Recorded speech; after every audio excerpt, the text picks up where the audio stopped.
আসলে কি আমি জন্মের পর থেকেই আমাদের সাবেক সরকারকে দেখেছি।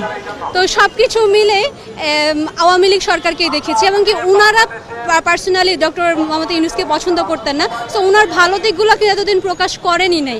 আমাদের কাছে কিন্তু উনার একটা মানে খারাপ দিক ঘুষখোরভাবে আমাদের সামনে এক্সপ্লেন করেছে। তো এখন আমি যেটা বুঝতে পারছি যে উনি খুব সুইট একটা মানুষ।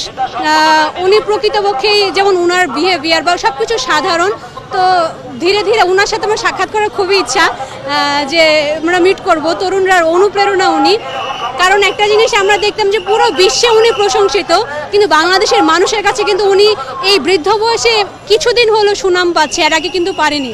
আমার মনে হয় যে ওনার একটা কালো ব্যথা ছিল যে দেশের মানুষের কাছে উনি সম্মানটা পায় না।